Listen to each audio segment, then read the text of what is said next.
Supreme court के CJI Suryakant ने मई 2026 में एक सुनवाई के दौरान बड़े ही तीखे शब्दों में बेरोजगार बैठे लोगों की तुलना कॉकरोच और परजीवी से करते हुए कहा था कि कुछ मीडिया, सोशल मीडिया और आरटीआई एक्टिविस्ट बनकर बैठ जाते हैं और फिर हर किसी पर सोशल मीडिया के जरिए हमला करते रहते हैं। बस फिर क्या था?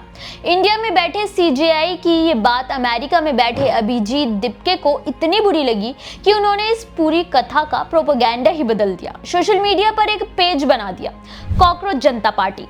खबरें वायरल की गई कि सीजेआई की नजरों में इंडिया का यूथ कॉकरोच और परजीवी के समान है। देखते ही देखते ये पेज इतना फेमस हो गया कि अभिजीत दिपके इंडिया आकर छात्र आंदोलन करने लगे। बेचारे चीफ जस्टिस ने सफाई भी दी कि उन्होंने फर्जी डिग्री लेकर जो योग्य कैंडिडेट हैं उनका हक छीनने वालों के लिए कॉकरोच शब्द का इस्तेमाल किया था।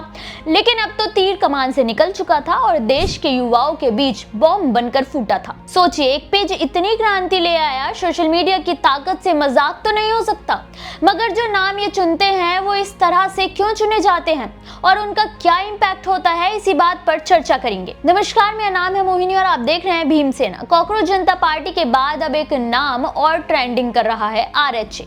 हैरान मत होइए, ये कोई ब्लड ग्रुप के बारे में नहीं है, बल्कि देश में एक ऐसे मुद्दे को लेकर है जिसे कुछ चाहते हैं कि ये रहे और कुछ चाहते हैं कि ये हटा दिया जाए।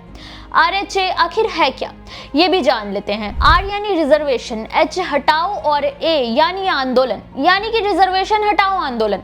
एक तरफ केंद्र सरकार ने केवल चर्चा ही शुरू की थी कि वो चाहते हैं कि कुछ क्षेत्रों से रिजर्वेशन हट जाना चाहिए। अब रिजर्वेशन के मारे सवर्ण और ठाकुरों के लिए तो ये अंधे को लाठी देने जैसा है। बस फिर क्या था, सोशल मीडिया पर फिर से एक पेज बना, लेकिन इस बार ये पेज बीजेपी के सपोर्ट में बनाया गया है और देखते ही देखते 5 मिलियन से भी ज्यादा फॉलोअर्स हो गए हैं। यानी कि सारा खेल सोशल मीडिया का है। अब आप चंद्रशेखर आजाद जैसे दिग्गज नेता को ही ले लीजिए, उन्होंने सोशल मीडिया के जरिए सीधा चेतावनी दी कि अगर आरक्षण हटाया तो वो सरकार की ईंट से ईंट बजा देंगे। भाई, लोकतंत्र है, देश आजाद है, तो आपका जो मन करे आप कह सकते हैं। सोशल मीडिया पर पेज बनाकर अटपटे नाम भी रख सकते हैं। लेकिन सबसे हैरानी की बात तो ये है कि इन पेजों का राजनीतिक स्तर पर भी गहरा प्रभाव हो रहा है। हमें सीजेपी का किया गया नीट परीक्षा पेपर के खिलाफ जंतर मंतर का आंदोलन नहीं भूलना चाहिए। अभिजीत दिपके के पेज की ताकत है कि हजारों छात्र देश भर में एजुकेशन सिस्टम में होने वाली लूप होल्स के खिलाफ सड़कों पर उतर गए हैं। बिहार, झारखंड, महाराष्ट्र हो या राजस्थान, बड़े तो छोड़िए, प्राइमरी स्कूल में पढ़ने वाले बच्चे भी आंदोलन कर रहे हैं। सोशल मीडिया पर जो पेज बन रहे हैं, लोग उन्हें बेधड़क फॉलो भी कर रहे हैं। लेकिन सबसे बड़ा सवाल ये है कि क्या उसे फॉलो करने वाली 90% यूथ को उनके एक्चुअल मोटो के बारे में जानकारी है? क्या वाकई में सीजेआई ने देश के सभी यूथ को कॉकरोच कहा था? आप में से कितनों ने सही मायने में उनका बयान सुना था? आरक्षण हटाने की बात करने वाले जरा ये सोचकर बताएं कि देश में जिन्हें आरक्षण मिला है उनका उत्पीड़न बंद हो चुका है। सपोज कीजिए कि आरक्षण हटा भी दिया गया, तो उसके बाद क्या? गिनती की सीट्स रिजर्व रखने वाली ये सरकार उन इलाकों में उन्हें क्या सुरक्षित रख पाएगी जहां वो संख्या में कम है? नहीं, फिर से बेगारी शुरू होगी और शोषण का दौर भी। जहां जो ताकतवर है वहां वो हावी होगा। खुद सोच के देखिए कि जहां संविधान निर्माण के समय सरदार वल्लभ भाई पटेल आरक्षण के खिलाफ थे, तो वहीं बाबा साहेब जैसे बुद्धिजीवी परम ज्ञानी व्यक्ति ने आरक्षण देने की बात पर सहमति जताई थी।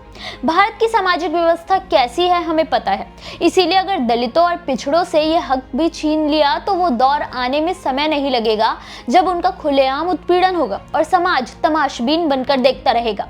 सोशल मीडिया आज के समय में वो शक्तिशाली हथियार है जिसका इस्तेमाल अगर सही से ना किया जाए तो आपको ही इस डिजिटल आंधी में उड़ा देगा।